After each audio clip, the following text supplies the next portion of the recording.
Good afternoon, everyone. My name is Angie Pham, and I am the Community Development Worker at Waterloo Region Community Legal Services. Welcome to today's Lunch and Learn workshop on Indigenous cultural competence. As a disclaimer, this session is being recorded for those who could not attend. If you have any questions or comments throughout this presentation, please feel free to drop them in the chat box. I'd also like to offer a land acknowledgement. Though we are meeting virtually today, I would like to acknowledge that we are presenting on the traditional lands of the Anishnaabe, Haudenosaunee, and neutral peoples, and we thank them for allowing us to do our work on their traditional lands. It's my pleasure to introduce today's presenters, Lou Roberts, who is the Indigenous Justice Coordinator from Waterloo Region Community Legal Services, as well as Hollee George, who is an Eviction Prevention Specialist at Social Development Center, Waterloo Region. She supports 2S LGBTQ+, BIPOC, immigrants, refugees, and low-income residents in the Kitchener-Waterloo area. I'm also grateful to you both for sharing your stories, experiences, insight, and knowledge with us today. I invite the audience to open your hearts and your minds to feel and to reflect on the stories that will be shared, and together work towards a community of equality, equity, and inclusion. So thank you again for joining us today, and I'll now pass things over to Lou. Hi everyone. Actually, I'm going to pass it over to Hollee, who will start us off with a smudge. If you do smudge, feel free to smudge as well. Right. In today's day and age, we just call it the e-smudge, but I do have the medicines burning right now in order to invite you guys into this wonderful space. So, bonjour, masko gijgo kwe dijnakas namado dem ashadena ndondaba. Hello, I'm greeting you, not just your being, but your spirit as well, and using that word boujou. And today we're burning buffalo sage, and that particular sage is a cleansing medicine. And as we burn it, we come together, our minds come together in a good way. We come together peacefully, mind, body, and spirit. The smudge in and of itself is ceremony. It's ceremony that we can have for ourselves as individuals, or we can use it in a group setting. So what I want to impress upon you right now is that we do have these sacred medicines burning and here. We do also have other sacred items that are out and listening and present and working with us to do this work in a good way. So I will acknowledge first that we are in the presence of eagle feathers. And sorry, I'm just responding to a message there. We do have a number of sacred medicines available. We have the eagle feathers. So please, if there's anything that I have to say, is everything that you're going to experience with us today is going to be done with respect, with love, with humility, with wisdom, with truth, with honesty, with bravery. Myself and Lou, as we come into this circle, we're sharing our experiences, our personal experiences as urban Indigenous people, so that you can better know and understand not only the culture, but the difficulties that we have as urban Indigenous people. So we do thought it was appropriate that we would come into this healing space. I like to think of this as a healing space, not just as a lunch and learn. This is truly a healing space and a gift to gather and share and learn. So Lou, miigwech.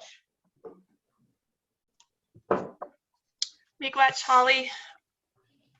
So I'm gonna share a little bit about my personal background. I am going to also do a small presentation. So I will share the screen now. Okay.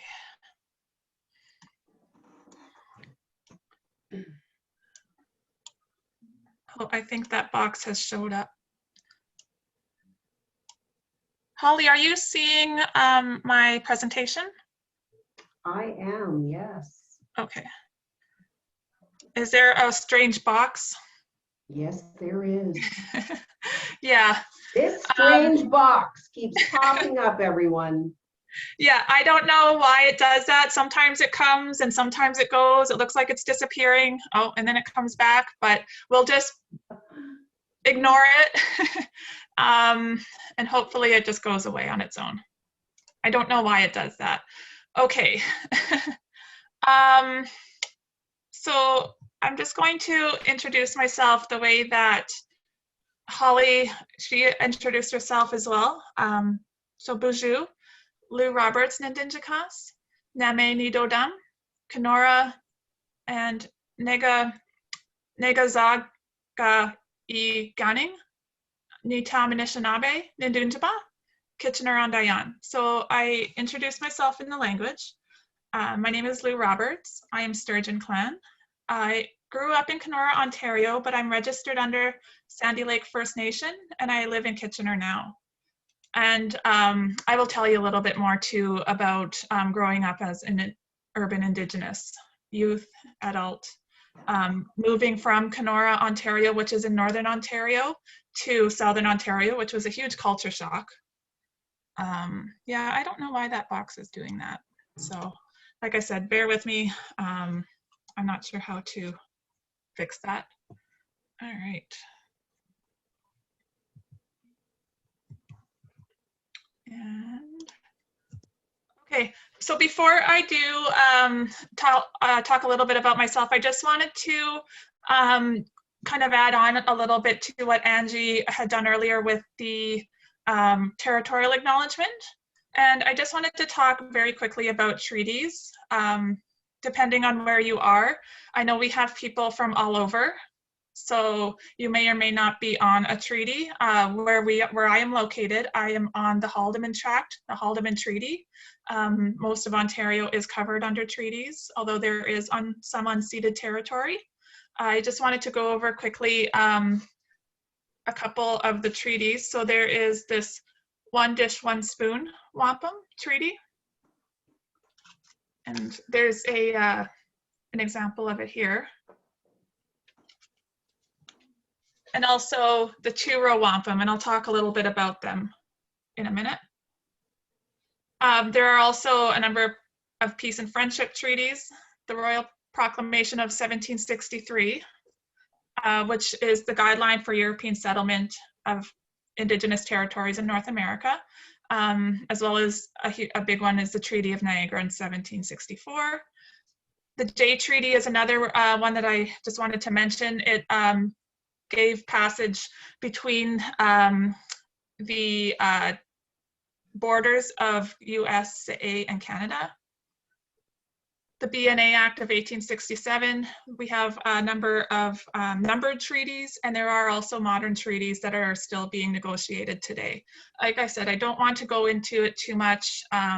We only have about an hour, so if that's something that is of interest to you, definitely something you can research. I know there are other workshops throughout Canada, online that go over treaties. So I mentioned the Dish with One Spoon Treaty. So this was actually a treaty between, so prior to colonization, prior to European settlement, that was between the Anishnaabe and the Haudenosaunee. And it was essentially a treaty to share the land, to share the resources of the land, so hunting, gathering. And it essentially says to promise to have one dish among us. There will be no knife. So just one dish, one spoon, which means that there is equal share of hunting, of the fields, of the food that is available, of the resources. Everything will be peaceful among all of the people, and there will be no bloodshed, hence the no knife. The Two Row Wampum is one of the first treaties between European and Haudenosaunee. So this has 3 white rows, or 2 purple rows backing onto 3 white rows. So essentially, it's to symbolize that the European people going down one road or one stream down the River of Life and on their ship, and the Anishnaabe, or sorry, not Anishnaabe, Haudenosaunee people going down their canoe on the River of Life. So the 2 rows symbolize those vessels traveling down the same river. And it doesn't intersect, it doesn't cross, but travel down the river together, never in each other's boat, and not to intersect or cross or essentially interfere with one another's laws and governance.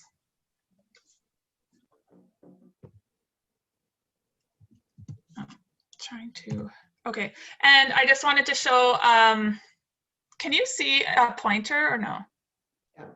Yes, we can, Luke. Okay, thank you. So we're about here in Kitchener. Well, I'm here in Kitchener. So this is the Haldimand Tract. Oops. Okay, so this is the Haldimand Tract and the Haldimand Treaty.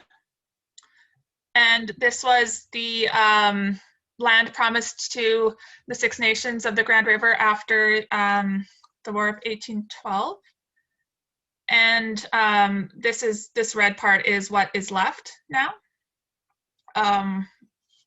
due to, you know, a number of different incidences and things throughout the years. So I'm not, like I said, I don't want to go into it. That could be a whole other teaching on its own. But this is southwestern Ontario. So it just shows the different treaties that are in Southern Ontario. This is a picture of me. So as an Indigenous person, as a First Nations person in Canada, I am governed under the Indian Act. I know my number. I have a number, 21101-93901. It's taped to my mouth. And here I'm holding the Indian Act. So, I mean, we're the only people that are governed under an act, right? Like as Indigenous First Nations people. So I just wanted to show this. Throughout the year, like since colonization, you know, there has been assimilation policies to essentially assimilate Indigenous people into the larger, what is known now as Canada. So here are a number of different assimilation policies. The Indian Act is still active.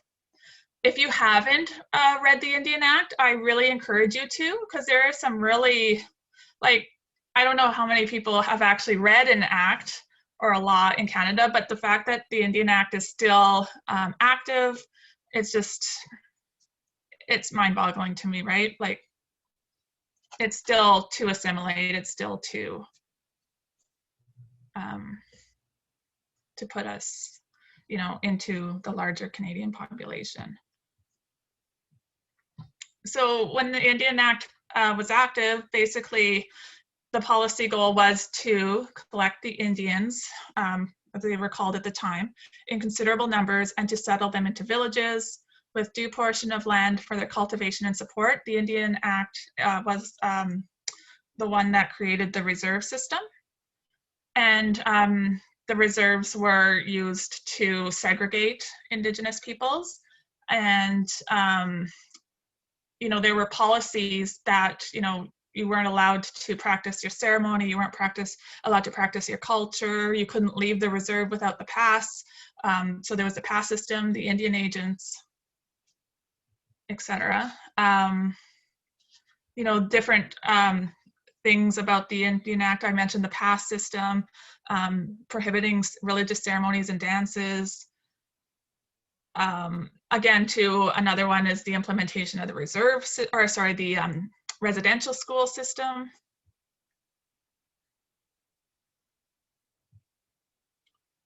Obviously, this you know, the impacts of colonization created a history of intergenerational trauma. And again, I'll talk a little bit about myself. So my mom went to residential school I grew up in Kenora, Ontario. My mom was from Sandy Lake. She was taken from Sandy Lake and placed into residential school in Kenora at Cecilia Jeffrey Residential School. You may have heard of Cheney Wenjack. He was at Cecilia Jeffrey School. My mom was older, so she was there before him, and so she was older when that occurred. But that is one of the schools that is well known for that. So Cheney Wenjack, if you don't know, was a little boy who ran away from that residential school and had died trying to make his way home. And it was thousands, like 1,000 kilometers or hundreds of kilometers away. And he was found at the side of railroad tracks and died due to exposure.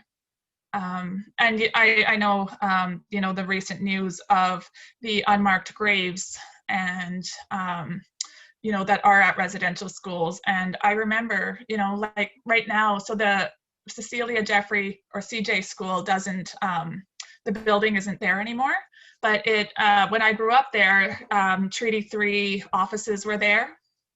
And I remember visiting the office, and I can't remember what situation or who told me this, but I remember this person pointing in a particular direction and said, those are where the graves are. They're unmarked, there are no headstones or anything, but you just know, right? And we're going to be finding this, we're finding this every day, new unmarked graves, new stories. This isn't new information for us as well. I just wanted to say that, right? We've known this. I haven't lived in Kenora since I was a teenager. So this is how long ago, you know, we just knew. And we just know that these are there, these unmarked graves and these grave sites. And, you know, we know children have died. And it's because of those policies and neglect and abuse. I mean, I can go on and on about what has happened. But again, you know, my mom lost her language. I'm really glad I have my eagle feather because, you know, sometimes it is hard to share this, right? I never learned my language.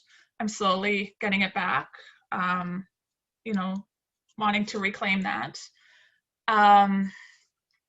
But, you know, there's a lot of effects. You know, I grew up with alcoholism in my family. I grew up not knowing who I was but knowing, you know, that I am an Indigenous person. I grew up in Kenora, Ontario with a lot of racism, you know, being called that dirty Indian, hearing those stereotypes of, you know, being drunks and addicts and never thinking I would amount to anything, you know, being told that you wouldn't amount to anything. I told this story to Hollee last week about how I had gotten kicked out of my house at 17. I was still in school, and I went to the school the following Monday, not really knowing what to do. Well, I mean, I was in grade 12, so I knew I wanted to graduate. I was only a few months away from graduation, but I didn't know what to do. I had no home, you know. I was living with a partner at the time at her parents' house, and, you know, it was kind of out in the middle of nowhere, so I had to make arrangements to get into school. So I thought, okay, well, I'll go and talk to the, not the social worker, the counselor, right? The guidance counselor. And I said, you know, I got kicked out of my house this weekend. And I remember the guidance counselor's solution to that was to pass me some papers. Well, I looked at those papers and they were dropout papers. And I looked and I'm like, this isn't what I'm asking for. I'm asking for help and support. And obviously I didn't get that help and support. But I feel like, you know, it's those instances like that, you know, that kind of motivated me to, you know, try hard to, you know, accomplish the things that I have. So I'm in a way grateful, you know. I'm the first in my family to graduate high school, let alone, you know, I have a master's degree. So I'm proud of myself and, you know, of what I've accomplished. So.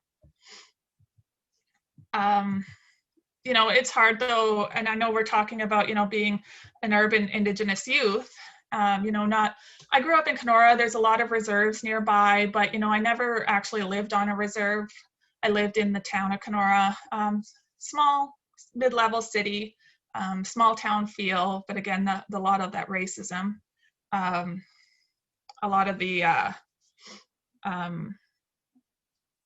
you know, I lived in Thunder Bay as well when I went to college there, and you just, there's a lot of that hatred towards Indigenous peoples there, and you can feel it, you hear it, you see it all the time. And you know, it's those policies like the Indian Act, residential schools, 60 scoop, child welfare. You know, we're still experiencing children being scooped through the millennial scoop. The loss of that culture, the loss of that language, it all impacts. And so there's a lot of abuse, you know, in family, lack of emotional bonding, it's a big one, right? My mom, I mean, she's a great mom growing up, but, you know, we had our troubles, you know, a lot of, you know, like things like depression and whatnot, mental health, right? And yeah, you know, I think a lot of things have motivated me, though. I came down to Southern Ontario to go to university, big culture shock. One of the first, I remember when I moved down here, I thought, you know, it's a big city. It's, my identity, like growing up, I didn't want to identify as being Indigenous, being First Nations, Native, whatever, right? So I thought when I came down here, I don't have to tell anybody. I don't have to say who I am. You know, I can just blend in. My skin is light enough that I don't have to, you know, say, you know, I admit, like, I do have that ability, I do have that privilege that I could pass off as being, you know, a white person, or at least, you know, without the questioning. But, and I thought about that. I thought, you know, I don't have to do this when I moved down here. But it's funny. So I moved down here not knowing anybody. And I didn't know what to do. I was in a new place, major culture shock. You know, it's completely different down here than it is up north. And one of the first things I did at the university was go to the Indigenous Center and connected with them. And so I didn't hide it, but I remember thinking that I could, but I didn't. So it was something that always drew me, you know, to people, Indigenous people, my people, you know, people that I could relate to. And, you know, I met other students who, you know, have very similar stories like I do. So, yeah, I mean, I talked about that, you know, the loss of land. I know, you know, I visited Sandy Lake when I was a kid. I barely remember it, but, you know, my mom never went back to Sandy Lake after she went to residential school. So she stayed in Kenora. I think she moved around a bit, but she mostly stayed in Kenora. I grew up there, like I said. I didn't know, I have a huge family on my mom's side. So my dad's non-Indigenous, but I have a huge family on my mom's side, and I don't know most of them. Again, too, my mom had me when she was older, so there was kind of a generational gap there as well. But you know, I didn't know what smudging was. I didn't know the importance of having a name. I still don't have a name, like a spiritual Indigenous name. I'm waiting for it. And I know that, you know, it might not happen right away, but I'm waiting. Loss of culture, loss of power, loss of self-determination, death by war, disease, starvation. These are all events of trauma, of colonial trauma. Grief, anger, shame. I mean, there's times where I felt all those, right? Substance abuse, I never really, you know, had substance use issues, but definitely my family. Family violence, yeah, that was there. I know a lot of, I know suicide is in my family, not in my immediate family, but there have been suicides. I remember going to family ceremonies for people who have passed. Incarceration rates, you know, we know that there are more people, Indigenous people incarcerated than non-Indigenous people. Generational welfare, poor health and well-being. My mom, it was a few months ago now, but she'll call me, she'll let me know about things that are happening with my family, even if I don't know them. Well, she told me, you know, one of my relatives, a cousin perhaps, who passed away at 35 from diabetes. You don't pass away at 35 from diabetes if you're, you know, if you get the proper health care. But it's important, it's always been important to me to get back that, the tradition and the culture so I can pass it down to my children. So that's what I'm doing.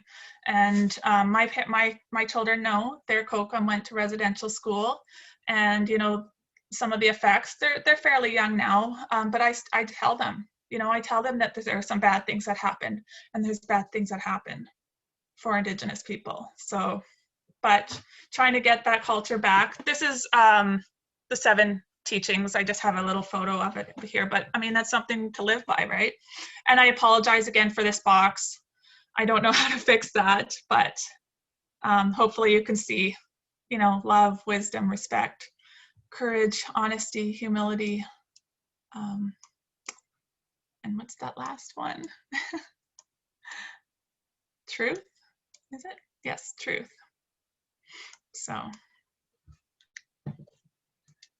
try to go back to the next one. And I wanted to use an example of, you know, incorporating traditional values. Like I said, it's important. And, you know, I'm in my 30s now, and, you know, ever since I went to school in Thunder Bay when I was 19, you know, that was my first exposure, real exposure to the culture. I took a Native social work program, and I learned how to smudge, and I learned from elders in the program and meeting elders. And I thought, wow, this is something that I have been missing. It just feels right. It feels natural. And this is something I want to make sure I continue with and incorporate into my life. And it's like kind of a missing puzzle piece that kind of fell into you know. So I just wanted to show, I wish that box would go away. I don't know if you can see, maybe it'll go away if I don't touch anything, but my mom there. Holly, can you see it or no? You can? Oh, is it going away? It's gone now. Okay, so there's my mom there. My dad had passed away. My dad passed away in 2001. So I got married in 2007. So my mom was there. That's my brother right here. So there's my brother. He's older than me. He's also 6'6", so he's very, very tall. You know, at my wedding here down in Cambridge. And I had a pipe ceremony for my wedding, and I did ceremony. So there's an elder there doing the pipe ceremony with me and my husband. The pipe. Again, you know, I had drummers there at the ceremony. Holly, you might recognize some people there. And they sung me down the aisle, and they sung traditional songs while you know, at the wedding. And the blanket ceremony. So there's my mom and my husband's brother wrapping us in the blanket for the ceremony, and I made this blanket. So one of the things that traditionally you do is you make that blanket. And I still have it too. It's in the closet, but, you know, it's that importance of, you know, being together and making that blanket and sharing it and keeping that, you know, that warmth. Again, there's us wrapped in the blanket. And I just wanted to mention too, so I got married in 2017. I had to, so there was an elder, right, that did the ceremony for us, but I had to have an officiant there as well, because Indigenous marriages weren't recognized. So those traditional customs, those traditional ceremonies aren't recognized in Ontario. And if you look here, you know, this is an Ontario news release. Ontario recognizes Indigenous marriage ceremonies. October 8th, 2020. That was last year, right? So, I mean, we're still facing those barriers. I mean, I can list a number of barriers, you know, and policies that are still happening today that, you know, govern us or, you know, are meant to assimilate or whatever, right? So here's another article, changes made in Ontario Marriage Act to recognize Indigenous marriage ceremonies. I think it's 12:30 now. I might put this up a little bit later because I would like Hollee to share her story. So I'm going to pass it over to Hollee next. And then hopefully we'll have time to have a discussion. So thank you. Miigwech, everyone.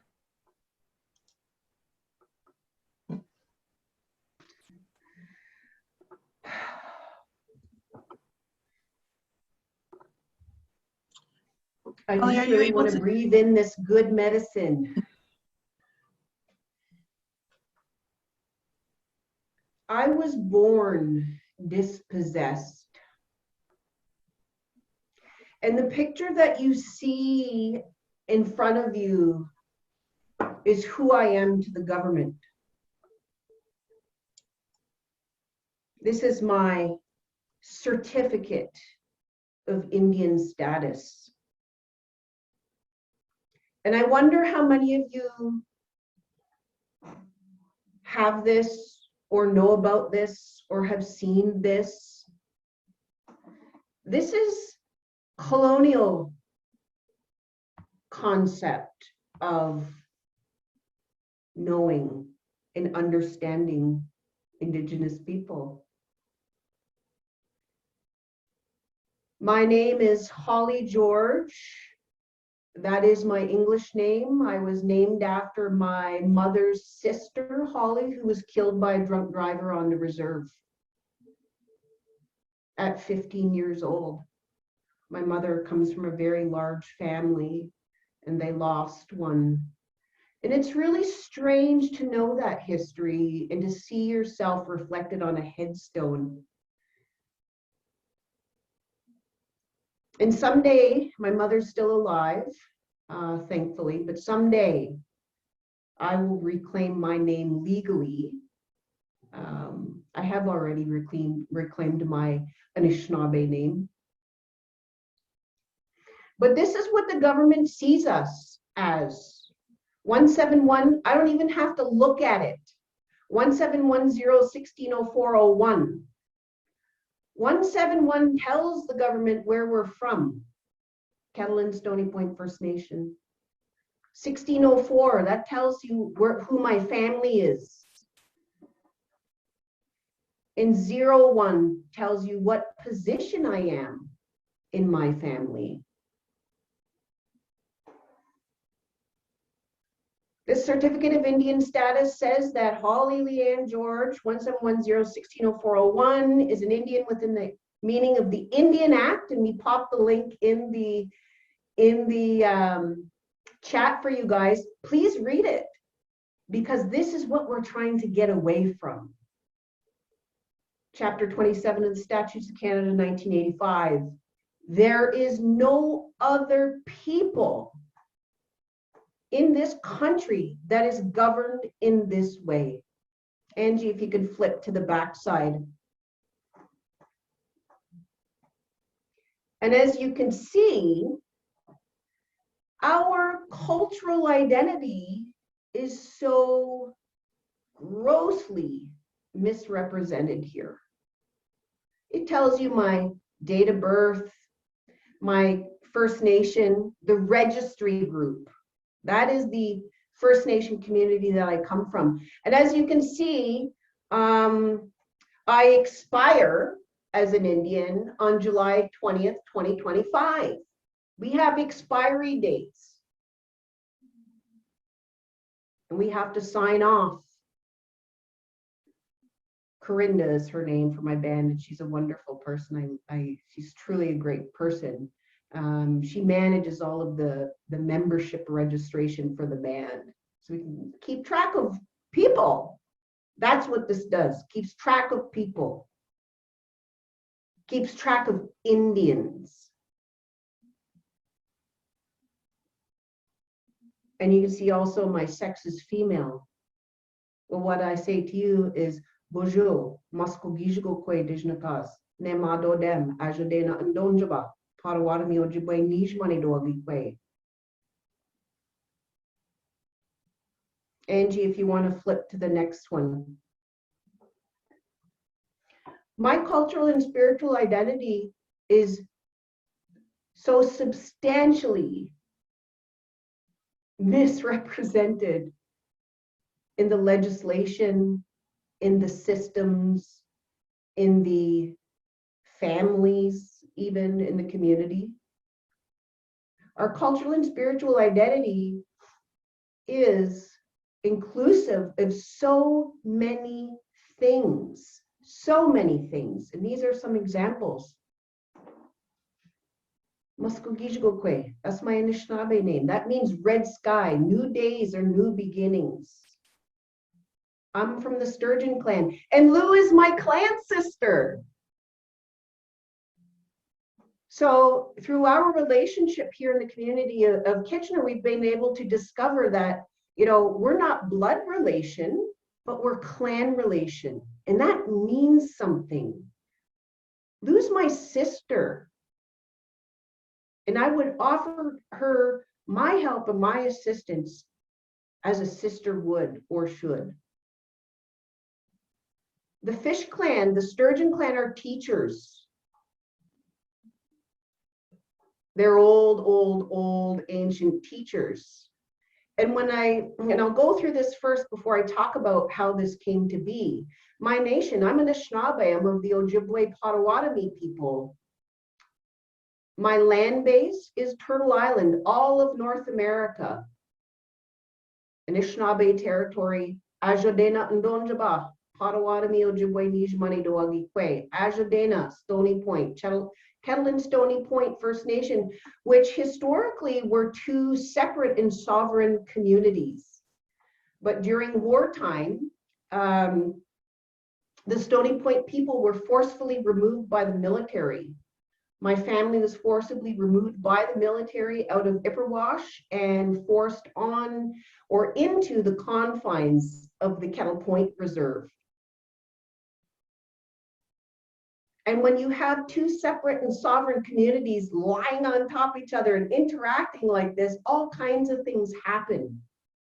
All kinds of crazy things, lots of good things, but lots of crazy things. There's a tremendous amount of colonial created division. Nijmani Doag means I'm a two-spirit woman.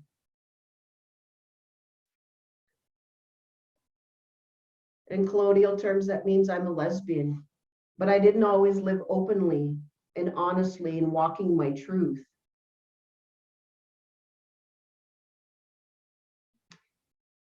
The way that we are reflected, the way that we are seen and heard, and then the way that we're dealt with, and in so many levels is just, it's just a gross disruption of who we are.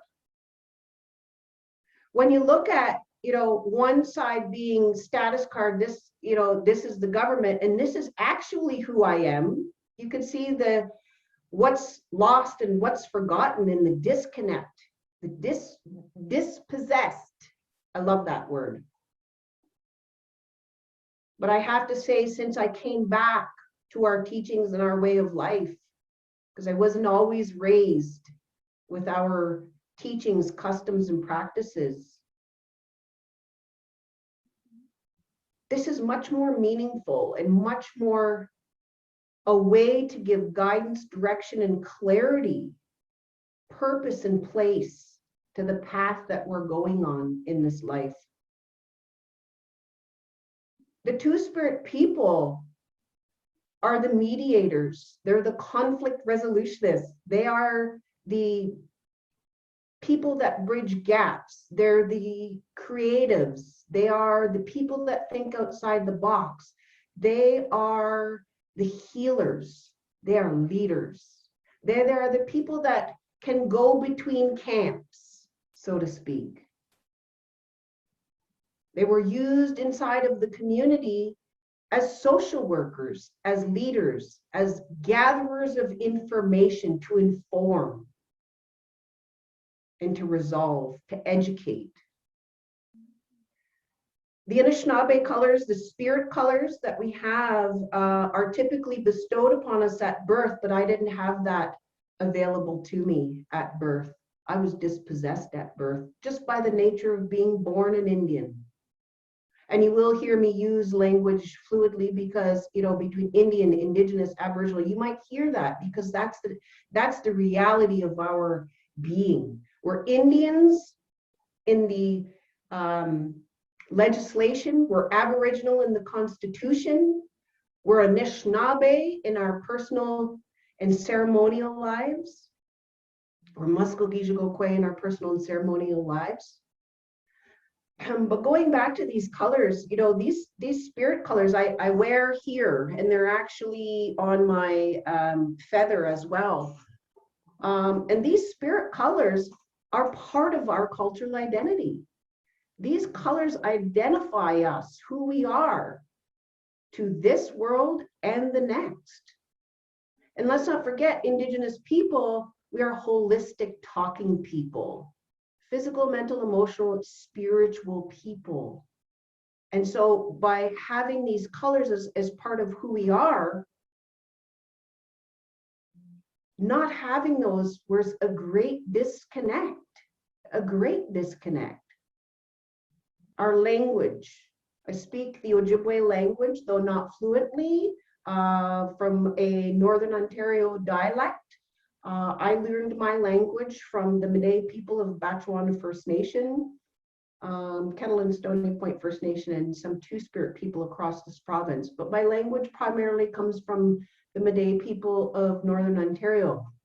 I didn't grow up with my language. My life cycle position. And if you've ever heard of the medicine wheel, that's really important for us. It's an important tool.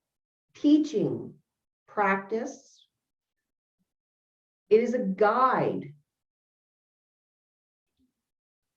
to the relationship with yourself, others, creation, and the creator. Who am I? I'm a woman, I'm a mother, I'm a wife, I'm a daughter, I'm a sister, I'm a granddaughter, I'm a niece, auntie, cousin, etc. The way that we're reflected through Indian status cards or any which other way doesn't take into account the layers that we have to who we are. When you limit us to a name and a number, you continue to perpetuate the disconnect.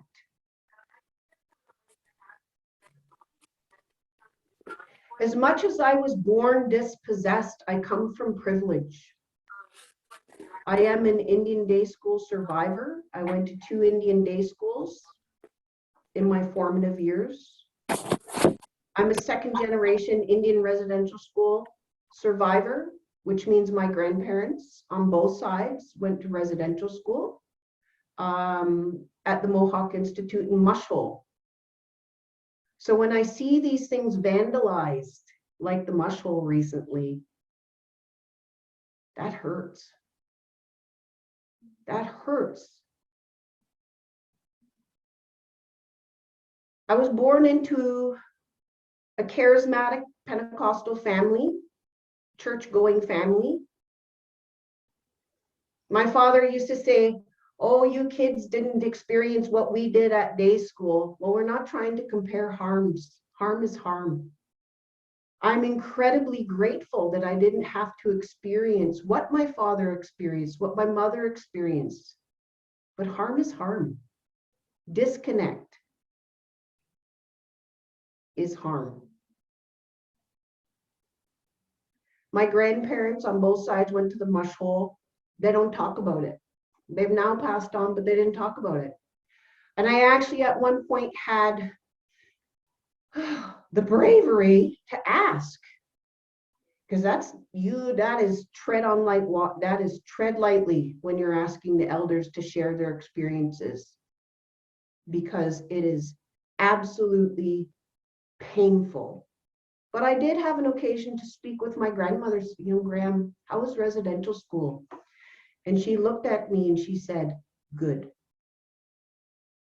That's all she said, was good. Well, I can remember what I went through in day school. I'm 44 years old, probably around the same age as many of you.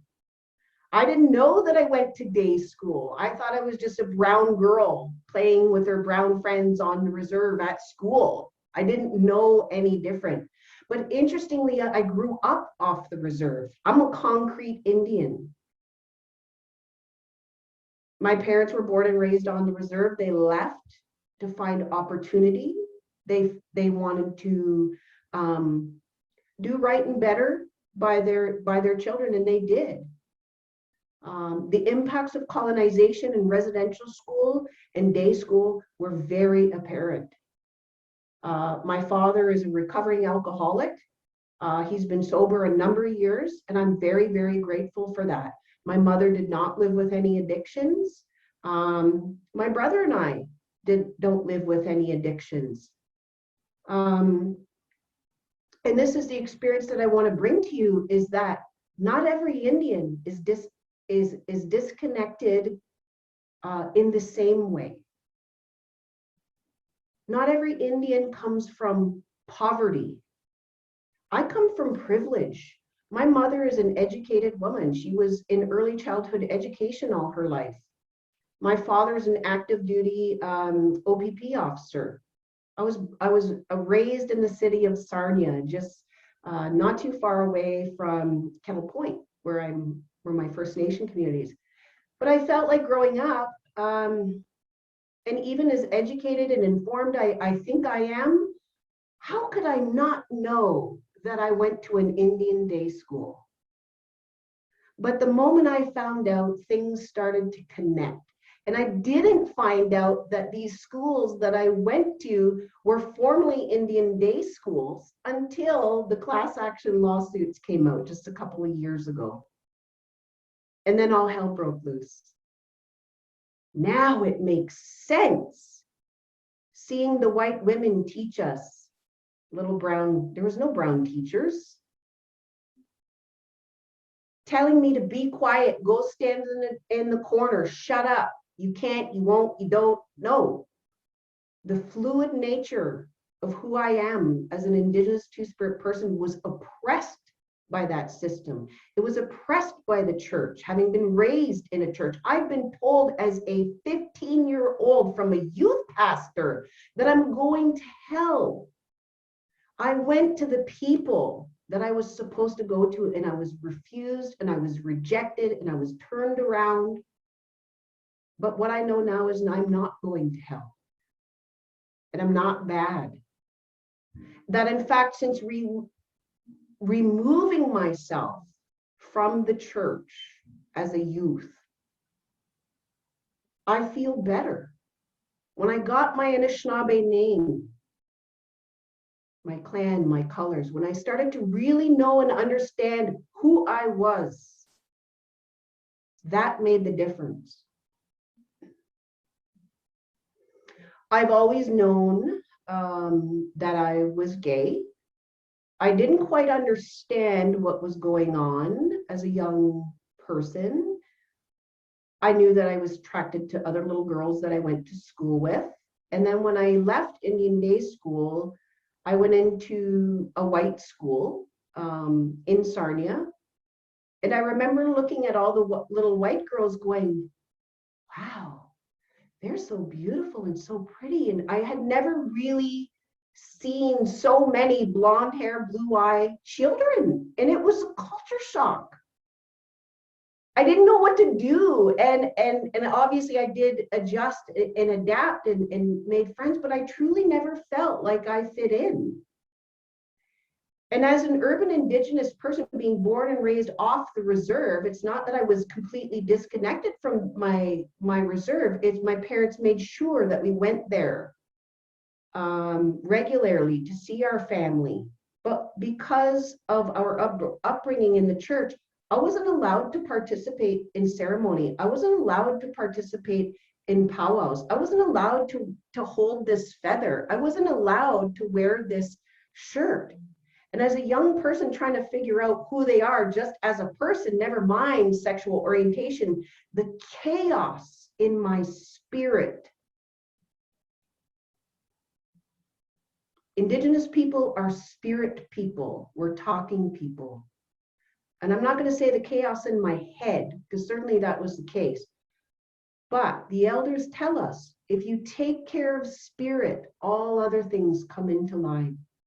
My spirit was in absolute chaos. Absolute chaos. I was, having an active duty police officer for a father, it's not easy because they know the sins of society and they want to protect you from that. And he did a good job at that. But the coupling of Christianity and the paramilitary system and my mother just wanting to be a good mother, stand by her man, love her children, was not the disciplinarian my father was. It was so suffocating. Like you put me in some kind of box or cage that I couldn't escape. I'm looking for that exit. I'm looking for that freedom. I'm looking for that fluidity. I'm looking for that trust.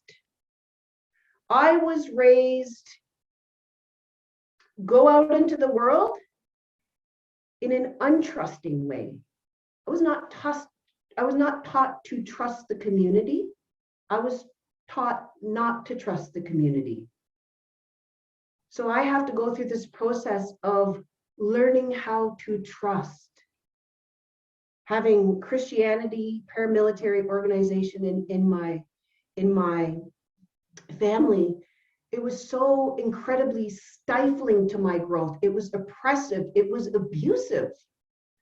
And thankfully, my father has recovered from his alcoholism. And this is something, I'm not saying him specifically, but I was always taught about the dangers of society, all the sins and the crimes and this and that, but nobody taught me what was going to happen inside our own four walls. I learned it as we went along. Verbal abuse, sexual abuse, rape, all of it. I was sexually assaulted by an Indian residential school survivor, a woman.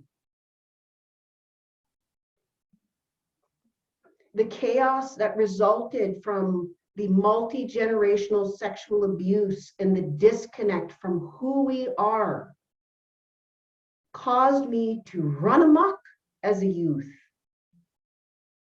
I ran away from home, couch surfing,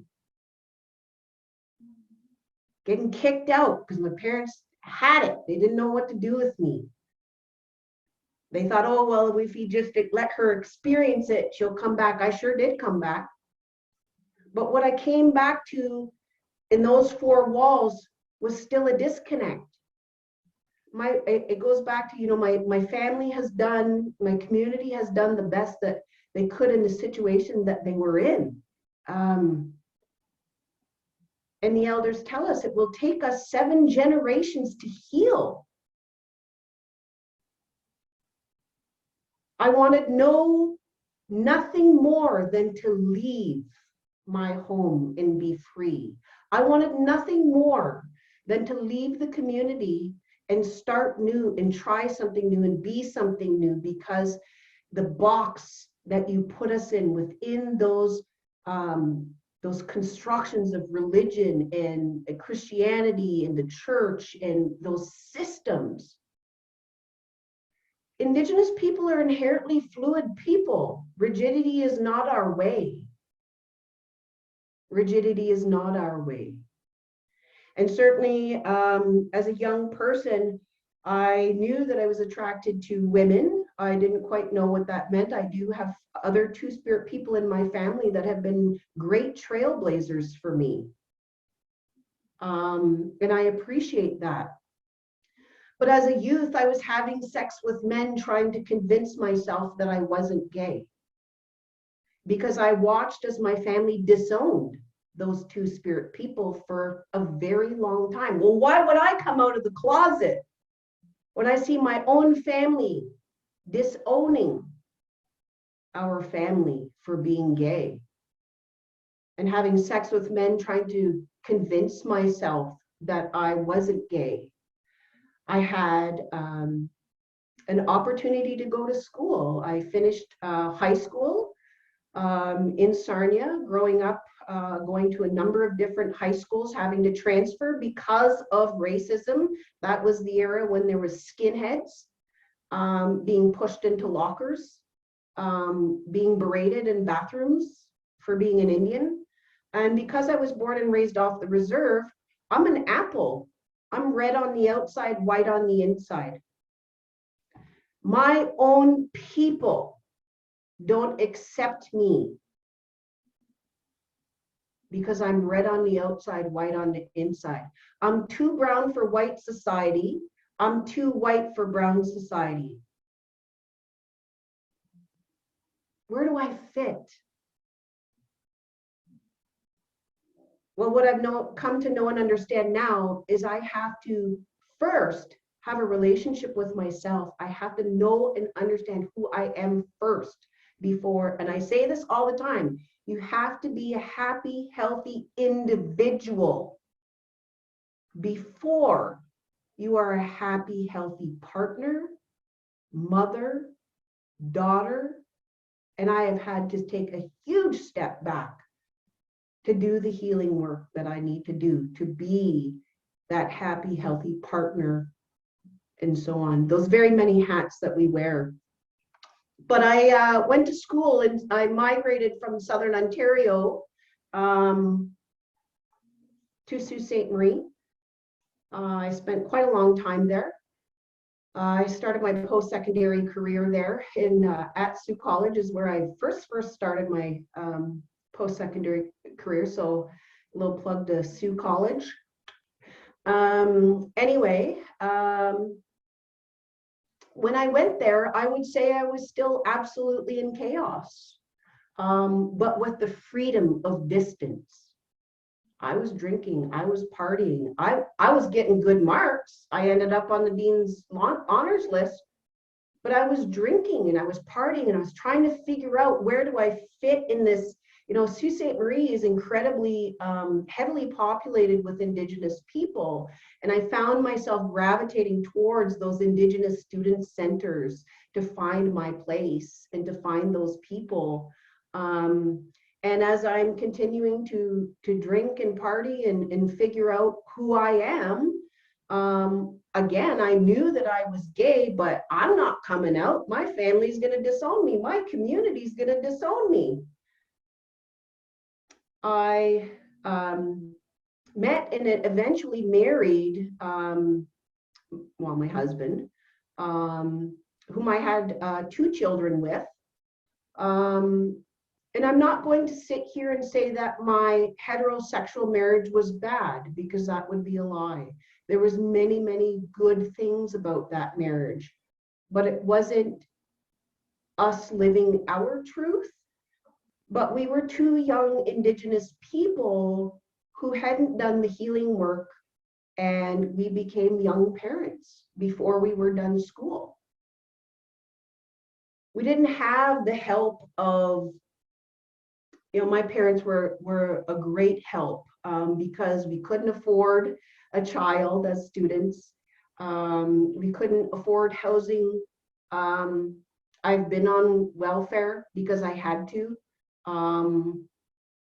I know that during that relationship, I loved him, but it was different. We made a great team in raising our children, raising them in a decolonized way. My children were raised traditionally.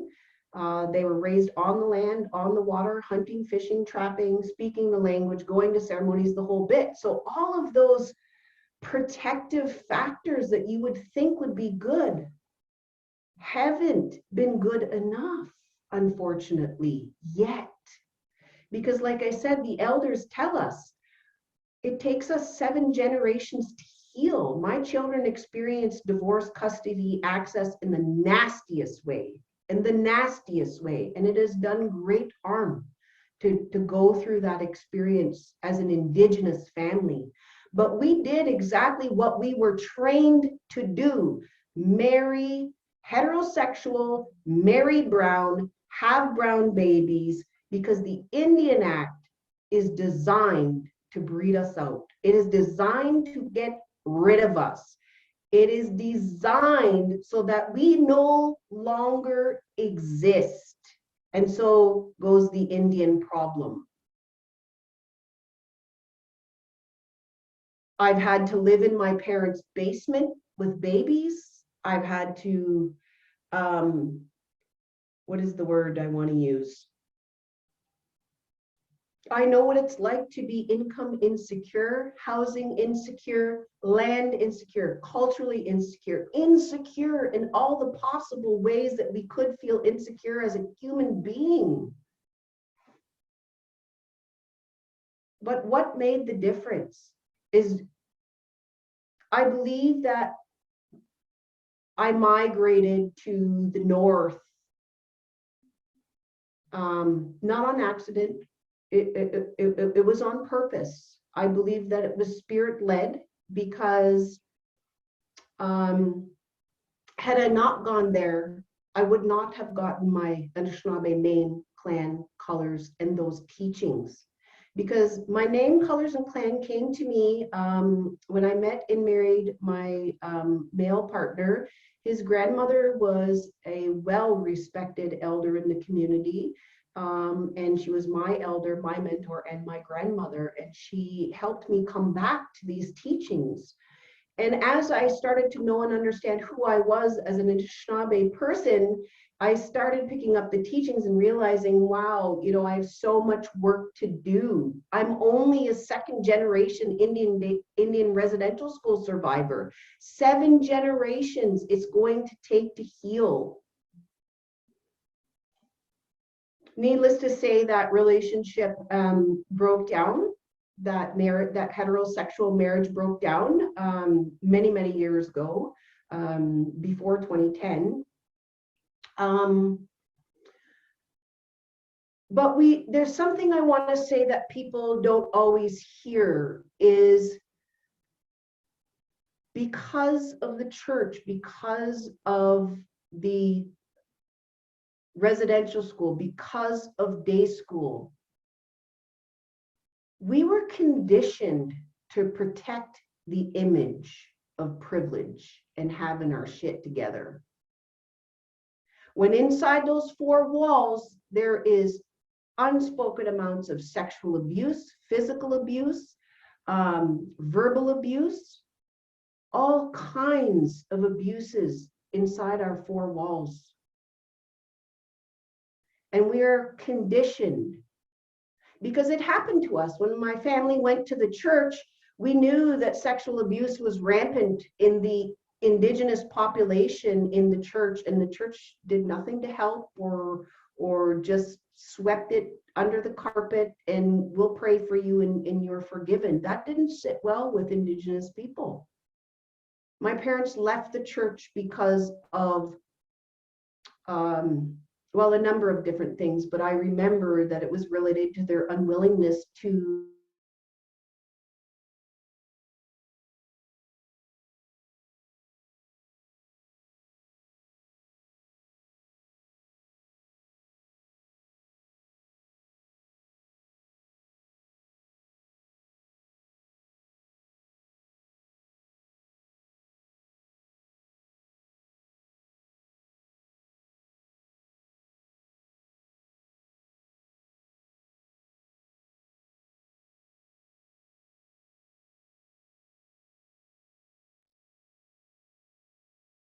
divorce, custody, access. It's pretty awful. It's pretty horrific.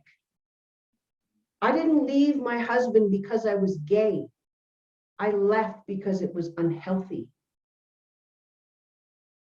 I was just given opportunity to know and understand myself better after I left. I didn't want to leave. My mother and father drove up to Sault Ste. Marie and said, "You're coming home. We see that you're dying here. We see that you're crying. This is enough. Come home." My parents brought me home to heal. We need a space to come home to heal, be it home on the reserve, home in the city. We need space to come home to heal, because being dispossessed, being evicted, being displaced, it's everywhere for us, everywhere. Doesn't matter where we work, if it's an Indigenous organization, a mainstream organization, it's in our professional life, it's in our personal life. There is no escape. We need somewhere where we can be ourselves, be of peace of mind, body, and spirit, and connect.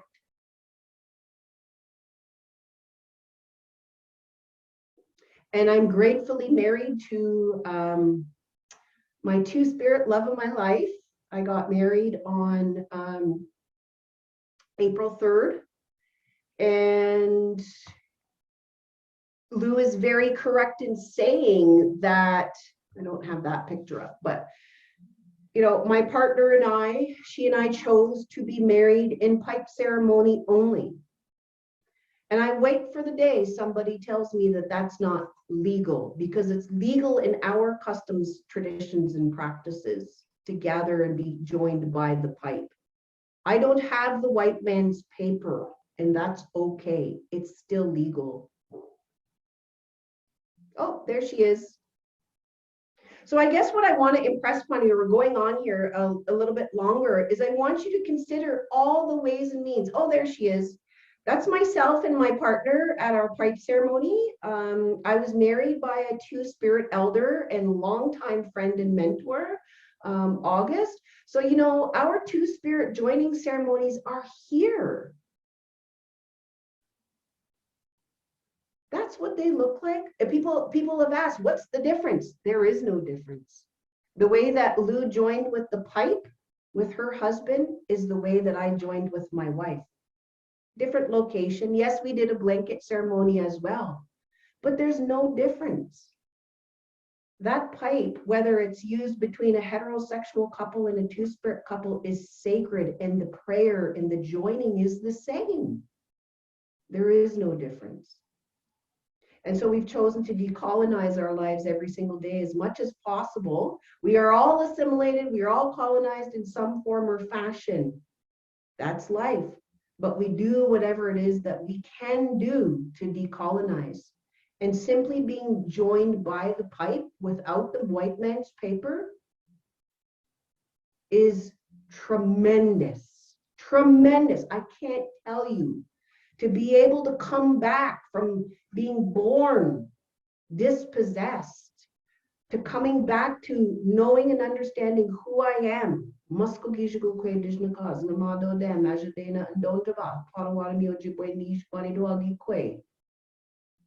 Hollee George to Muskogeeshigo, that journey has been difficult and hard and nasty in every possible way.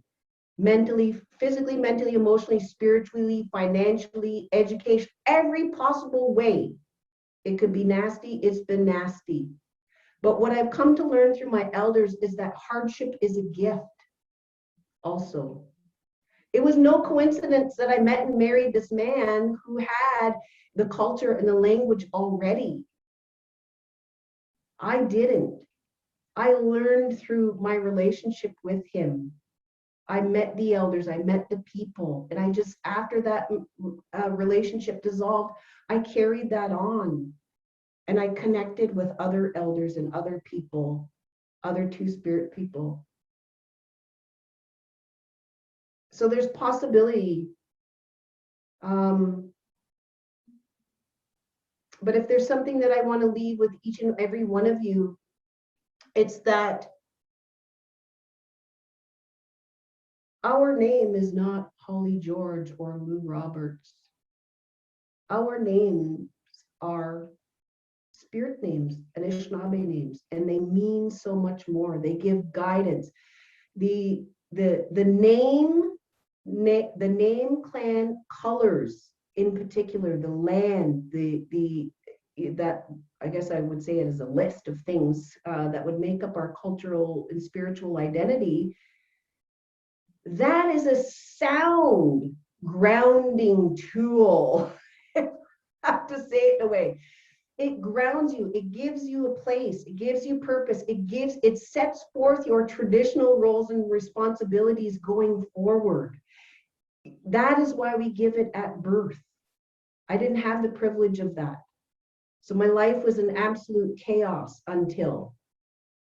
If we bring our babies up knowing and understanding who they are from the get-go, this is their name, this is their place, this is their purpose, this is their, they will, just something as simple as a name, right?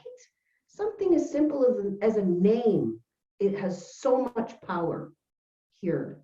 A clan, like I said, lose my clan sister.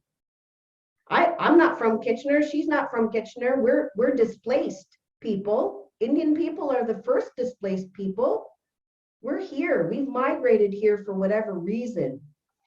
But I'm incredibly grateful that I can find family even in Kitchener, just on the basis of our own teachings, customs, and practices. She's my clan sister. That means something. It means something.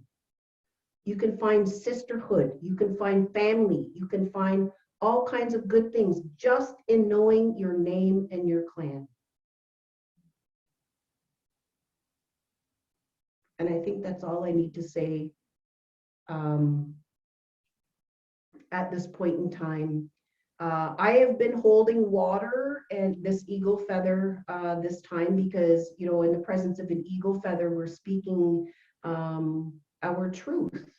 And also during this, because I am a life giver, I've been holding water as well. Part of our ceremonial water, water is life, water is sacred, and women are the life givers and holders of water. So that's been in ceremony with us today. And before we even got started here, I said to Lou, I said, well, you never know what's going to come out of my mouth, you know, but whatever has been said is meant to be said. And I want to share with you in closing, I mentioned to you that I cut my hair, I cut my braid, and I sit here with my short hair. And I can't tell you, my wife literally, I braided up my hair, and my wife came behind me with the common kitchen scissors and cut my braid. And the moment my wife cut my braid, I cried and cried, and she was holding me from behind, and I was crying the tears for the people. Just a deep, soulful, giant cry just came out of me. And I can tell you, you've probably heard, and if you haven't, you know, our hair is sacred, and that when you cut away our hair, you cut away our identity and part of our spirituality and our identity. I just felt so much release of pain in that moment of cutting my hair. It's cutting away, not only is it standing in solidarity with my Indigenous brothers and sisters right now, but it's cutting away that colonial history, the grief and the harm and the pain that colonial history has caused for me personally, but my family and my community. And it will grow back, but it's incredibly distracting. You can ask my boss, Alex. I'm always fiddling with my hair, and it's distracting. I don't know what to do with myself. I don't know what, I'm sad, I'm mad, I'm irritable. Ask my wife, she'll tell you, I'm irritable. That cutting of the hair might not seem significant, but when you're used to having your hair so long and then it's gone and you have that spiritual connection, I've been crying, I've been mad, I've been everything. So how can those young ones in those residential schools and in those day schools possibly focus on what's going on? And what happens? They get themselves beat for it.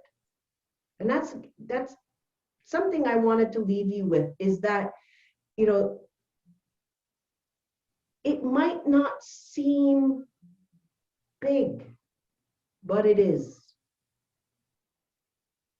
It's just a braid being cut, right? No, that's my identity. That's my sense of peace. Anyway, miigwech. I'm over time here. I'm so grateful everybody came here to listen to our stories. It is important to hear and share stories. Miigwech.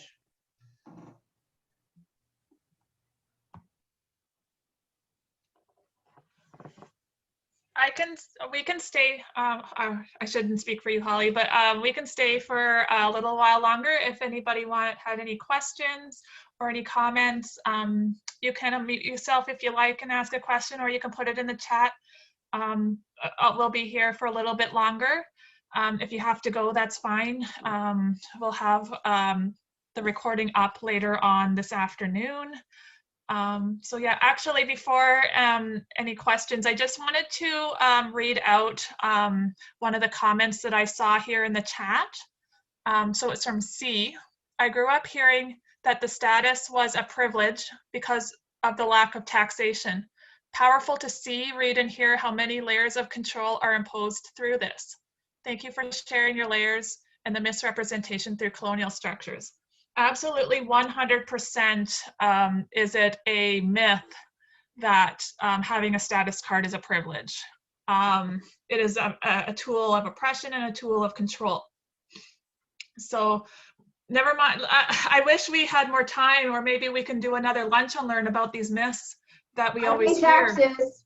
Yeah, if you're an Indian living and working off the reserve, you pay property taxes and income taxes. Yeah, I pay taxes. You know, there are very narrow reasons why there might be tax exempt, or, you know, there's certain things like you get your health care paid for, or whatever you might have heard. Well, there are certain very narrow situations where that does happen, yes, but there seems to be less and less now. The government is cutting it back more and more, but it's not, it was, again, it's, so I know there's one, like, for example, there's that myth that, you know, if you're First Nation or Indigenous, I guess, just not just First Nation, that you get your education paid for, right? Well, that was a treaty agreement. And money was, you know, it's basically from our treaty monies and the resources that the Canadian government has stolen from us. So they're stealing the resources from us, but we're going to give you a little bit. Or we're capping this money to 2%. That's not enough. You know, we have education on reserves. It's way less. You get way less. Or there's way less money put into those schools on reserve.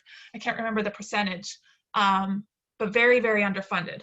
But it's like, oh, we're going to take all this from you, but we're only going to give you a little bit back.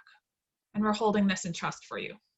So again, I don't want to go too much, like I could talk all afternoon about this or all day about this. So maybe we can have another lunch and learn about all these stereotypes in the future. But yes, so if anybody has any questions or wants to say something, by all means, we'll have it open. We're here. Thank you, miigwech. Miigwech. I see a lot of thank yous. I'm just looking back to see if anybody has any questions.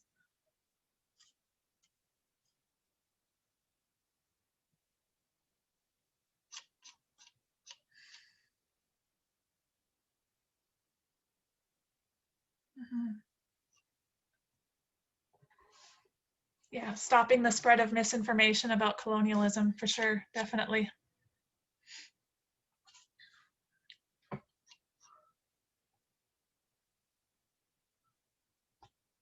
Oh, somebody just posted a question. Do you need to renew your status card once they expire? Yes, you do. It doesn't stop you from being registered as an Indian under the Indian Act, but the cards, they do expire. For some reason, mine doesn't. I can show you mine. It has NA as the expiry, so I'm holding on to this. It's in my maiden name, but I don't want to let go of it because it doesn't expire. There's another. My kids have their status. And I'll just show you. So they expire. I think they're expired right now. So, yeah. And this is a newer one. This is the one issued. Hollee, you had yours in 2020. So yours was the older version, but I got the newer ones for my kid. So. Yeah, the new ones aren't available to me.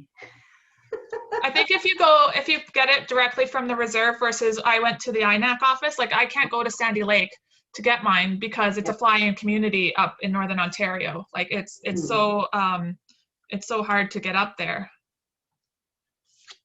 So.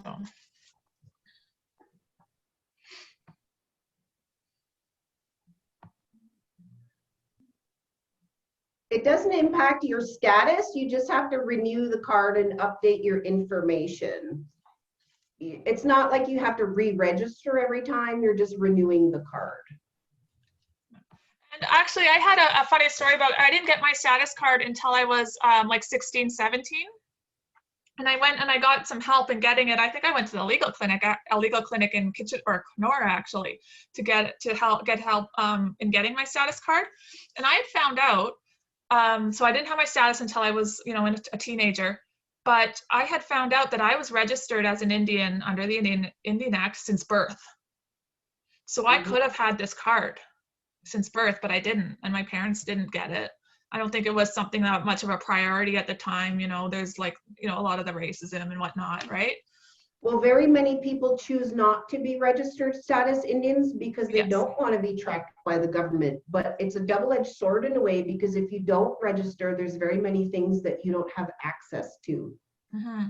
But a funny thing too is, when I found out I was registered at birth, and that's what the records showed, I asked my parents, I'm registered already, and they didn't know that. So somebody registered me, but I don't know who. I don't know how they did it. Like, the kind hospital, maybe? It could have been that's what they think. It could have been the hospital because, they saw my mom as an Indigenous person and they registered. But I mean, I didn't have that choice, right? Since birth, I never had that choice of being registered versus not registered. So. Yeah. Because I can destroy this card and I'm still registered.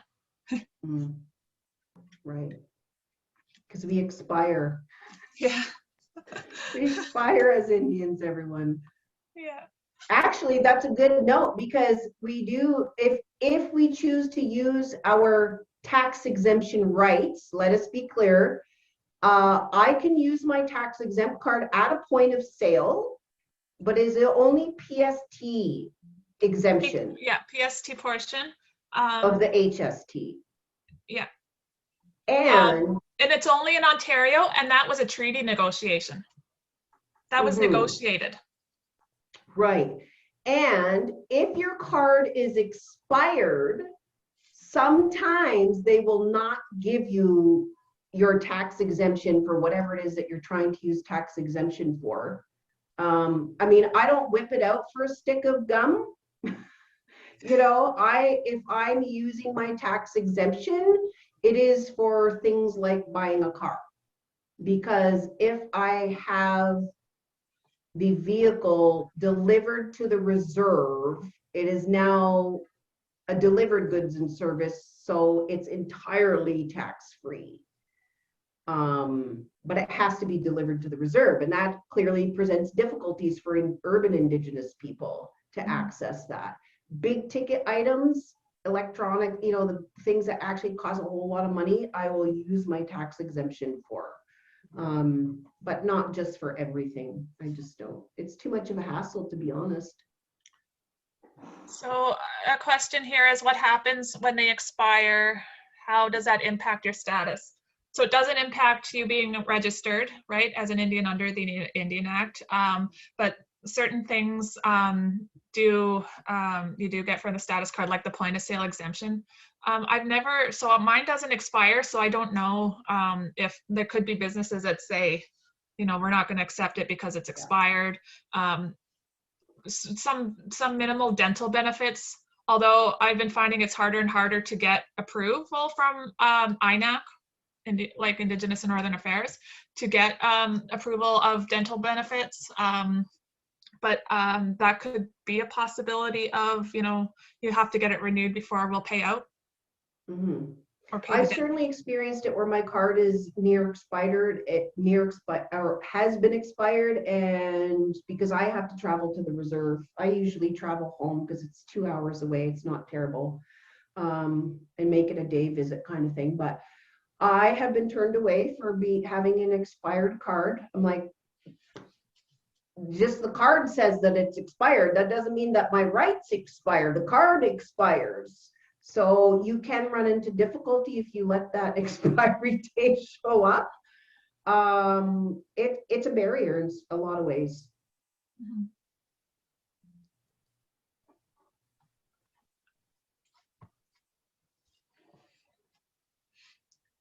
Again, thank you everyone for coming. I know there's a few of us left, but if you have any questions, let us know. Angie put in the chat box our email addresses, so feel free to email us. And thank you, Miigwech, for coming.